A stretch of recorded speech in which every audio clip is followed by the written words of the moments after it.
Welcome back, everybody, to another episode of the Health Optimization Medicine Podcast. I've got the doctors, not to be confused with the TV show, Dr. Scott Sherr, Dr. Alan Bookatz, Dr. Ted Achacoso. Welcome back, guys. I want to start this podcast with just like a little bit of powder, white powder.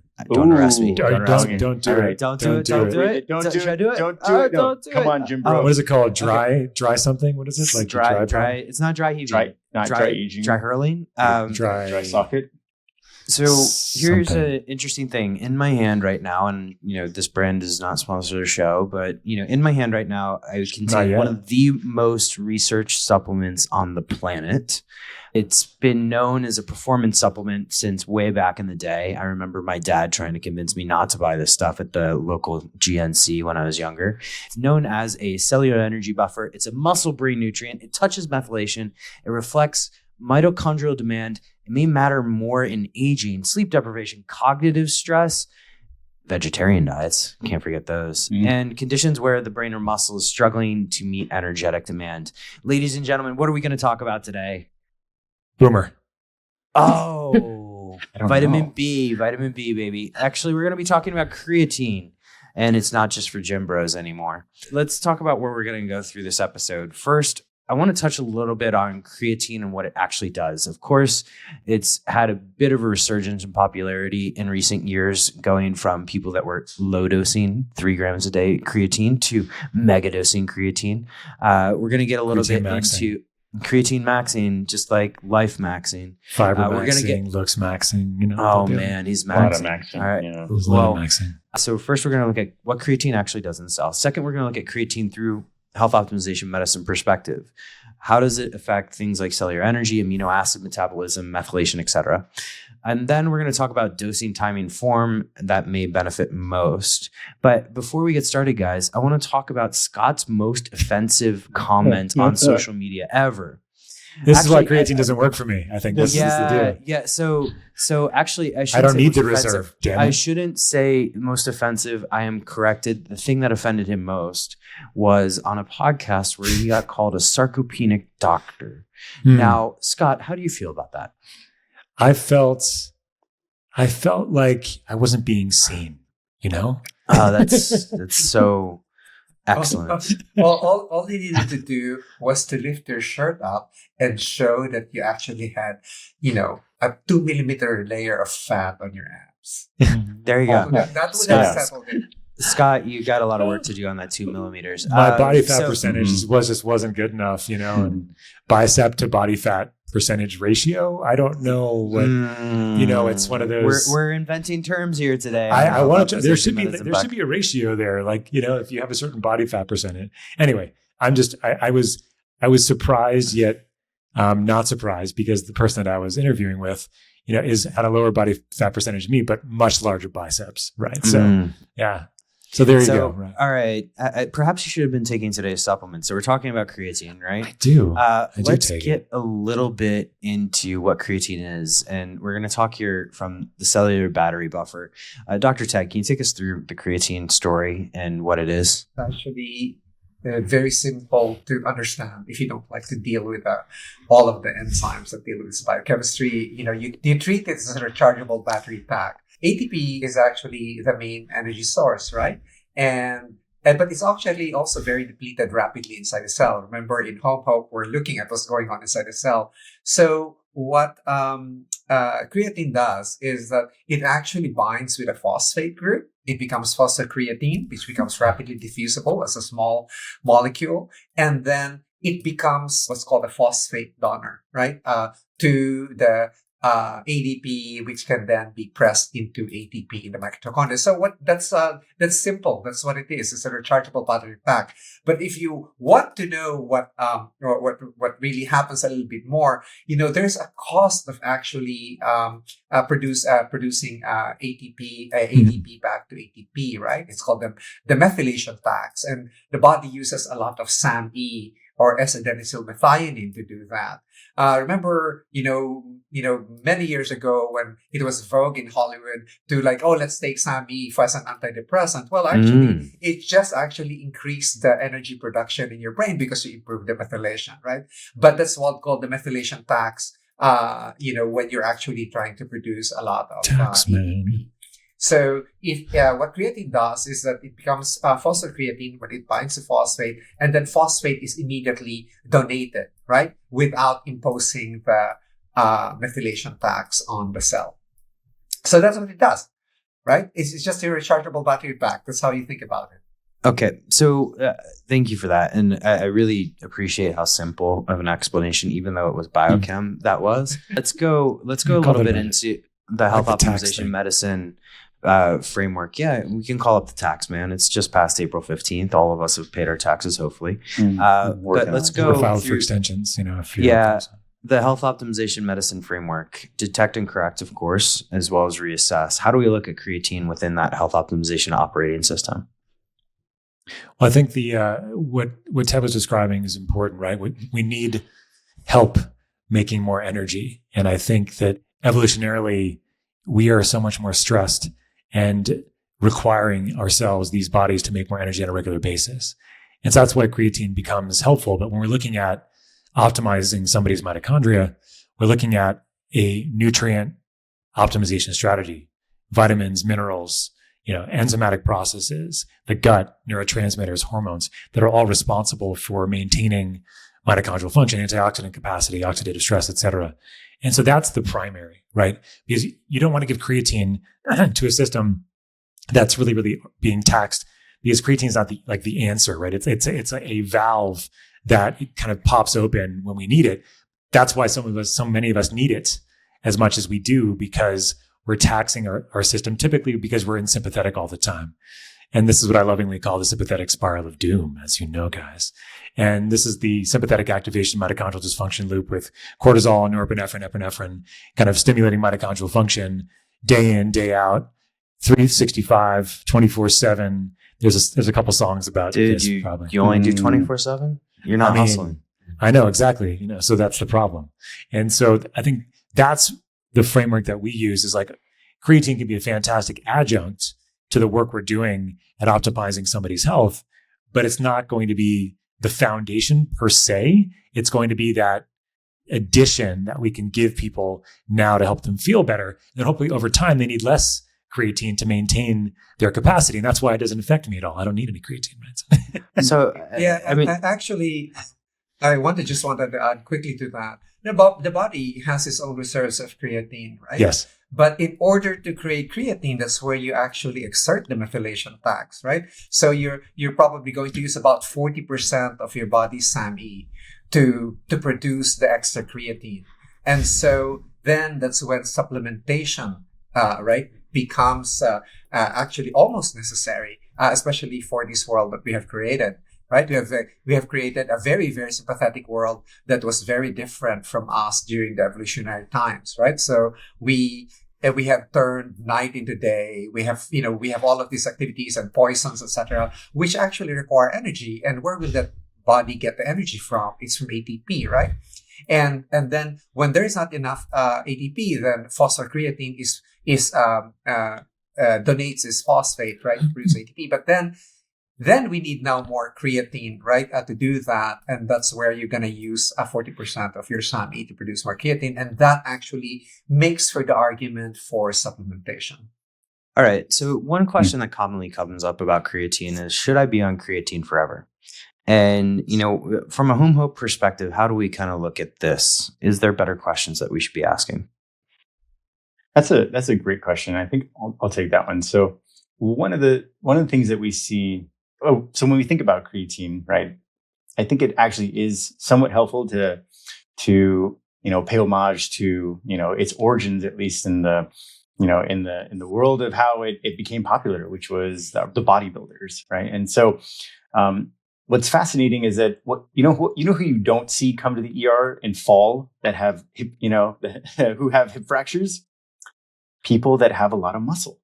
So I think that we probably should, I know there's a lot of discussion right now with creatine and its ability to help with sleep deprivation and brain. And like Dr. Ted said, it helps with offloading the methylation pathways and allowing the body to focus on other priorities, in a overly sympathetic state.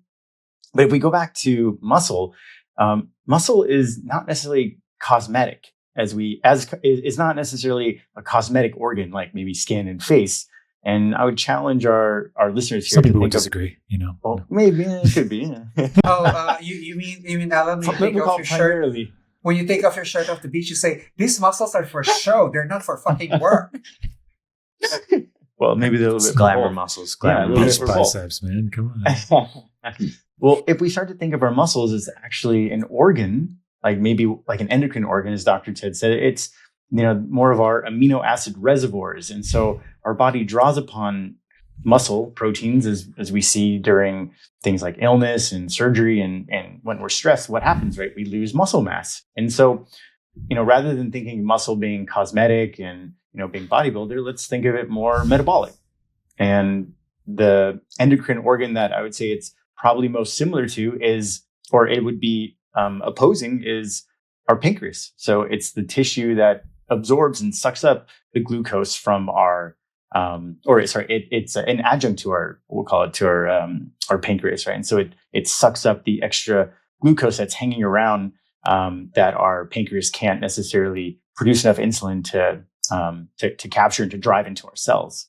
And so in addition to being this really cool fall prevention system, it actually ends up being this a metabolic determinant of resilience that we haven't really considered, or at least we haven't talked about on this show in quite some time.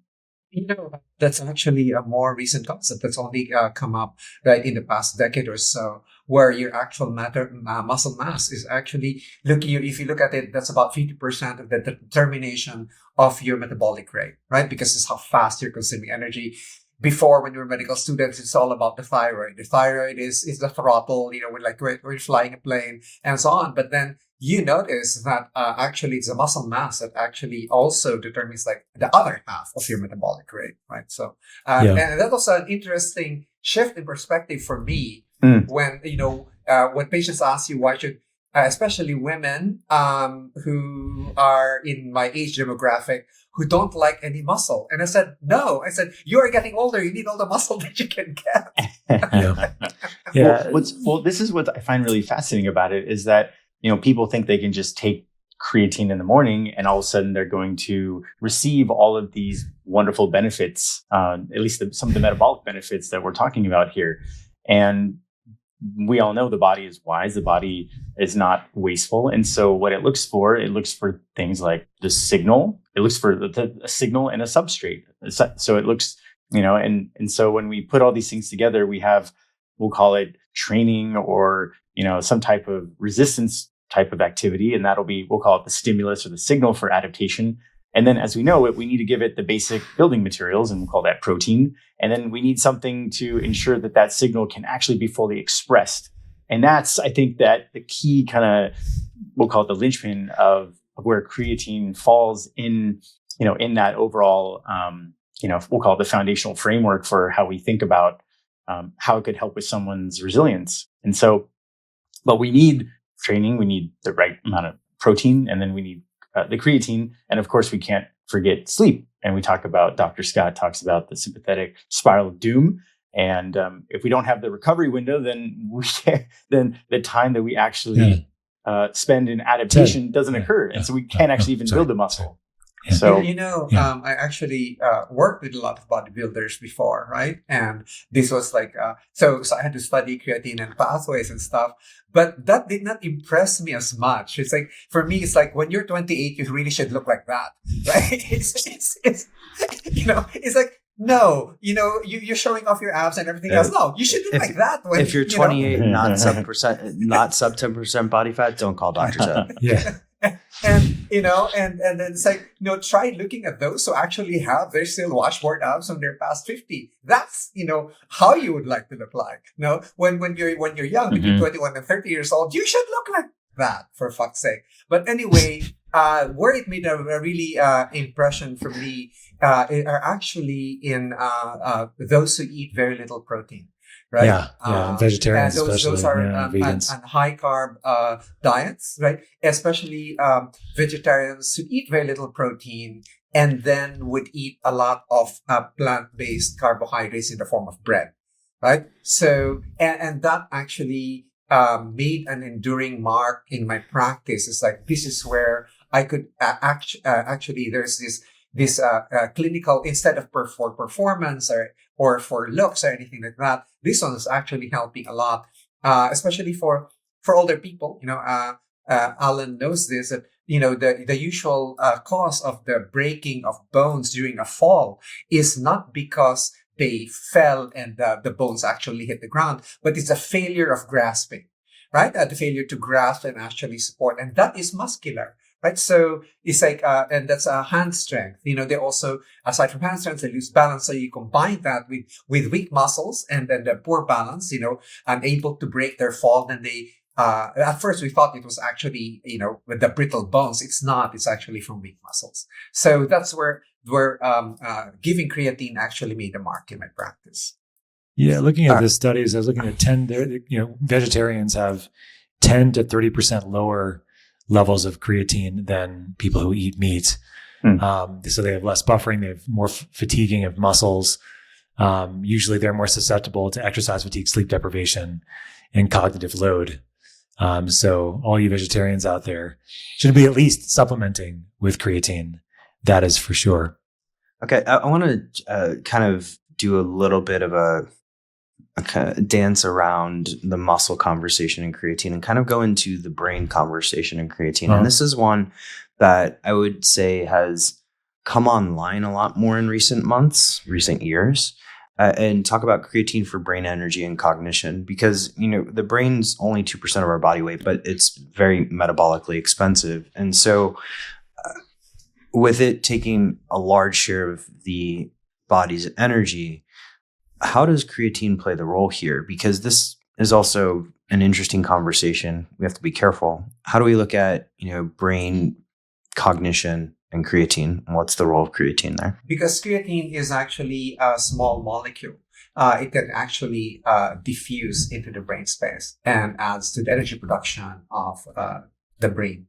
The neurons actually are one of the first to die, during cell death, right? The heart, the brain, the kidneys. Why do they die so quickly? Because they have so much mitochondria. Yeah, mitochondrial density. And they actually need a lot of energy for work. And so neurons actually, muscles have a lot of glycogen, but neurons don't have glycogen, which they can't store energy. Yeah, they cannot store energy, right? So they actually rely on phosphocreatine, for during intense cognitive load, sleep deprivation, metabolic stress, right? And even if the phosphocreatine diffuses slowly, there is an increase in cerebral stores of phosphocreatine.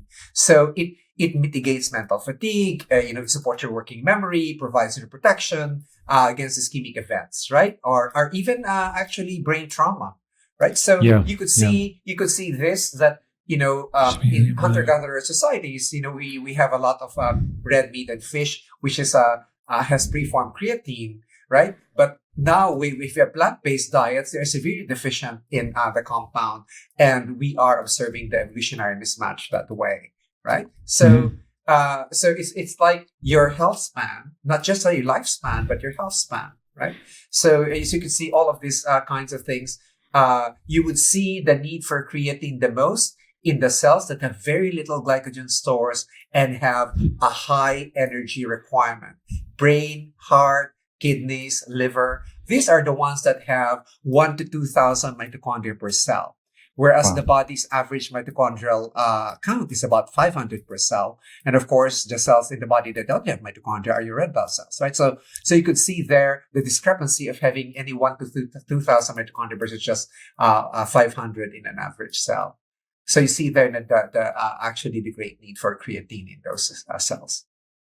Yeah. I also see here some about, there's a couple of things with actually neurotransmitters themselves and how creatine modulates, including supporting glutamate reuptake. So that reduces excitotoxicity. So there's a lot of glutamate around. You can have excitotoxicity compared to the GABA levels. Glutamate and GABA are always trying to be in balance. There's also stabilization of neuronal membrane potentials, which is extremely important as you're trying to, enhance and modulate signaling. And then also modulates dopamine signaling as well.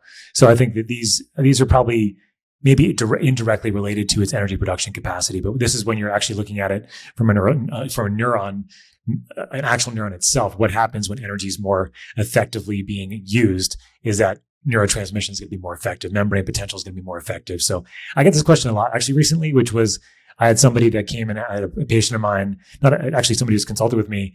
He had taken an antibiotic. He took minocycline, which is like one of these old tetracycline antibiotics and stuff.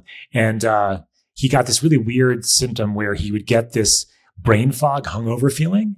And he was reading into glutamate and GABA sensitivity, and like it's a very specific type of neuron that gets affected by this particular drug, which is interesting. But he's like, well, is this a neurologic thing? Is this like a GABA thing? I'm like, well, it kind of is, but it's more actually a mitochondrial issue that's manifesting that way in these particular cells, right? So I think it's just important for people to realize that many times when we have like, biochemical or like, neurotransmitter issues, oftentimes it's mitochondrial and energy that are the problem. Well, actually, we've kind of wrapped up a lot here on creatine. So when we think about creatine, suffice to say, it's not a nootropic for everybody, right? And it's not the universal nootropic. We're not talking here about NZT-148. Or glutathione for that matter. Yeah, exactly. But the legal equivalent. When it seems to have a role when the body's certainly stressed, when the brain is stressed, when you might be sleep deprived, but it also plays a huge role in muscle as we age. So is there any kind of wrap up that you guys want to do in sort of the HOMeHOPE perspective and how this kind of fits into the framework? Yes. Well, in the EDUSA, I delivered this 3-3-3-7-3 lecture, which you guys are already vomiting because you've already memorized it. But in order to make things clinical, right? Towards the end, how do you actually make these things clinical? When you take a look at it from an evolutionary lens, you will see that the world has changed, right? There's a mismatch between the world before and the world now. So you could see then that we have a lot more energy requirements. And that's the second one to make it, clinical, is that you actually think of creatine as belonging to the energy production part, right? You can actually just divide the body into two parts. One part that actually produces energy and the other part that consumes energy. So, but we have created a world or a context actually increases, the need for energy in order to maintain structure and function. And therefore, this is how we actually view, the role of creatine here is in the energy production part, right? And then the other one is balance, right? Not all of us are bodybuilders, but we would like to preserve our muscle mass until we are in right chronological age or unripe, depending. But because our body structures actually age differently, but we are concerned with the aging of the cell and the way the cell actually prevents itself from damage, right? Is it uses energy to detoxify itself. Right? So essentially all of these things that it produces, for each thing that it does, it function, it actually has to use energy for that, right? There's no such thing as a free lunch.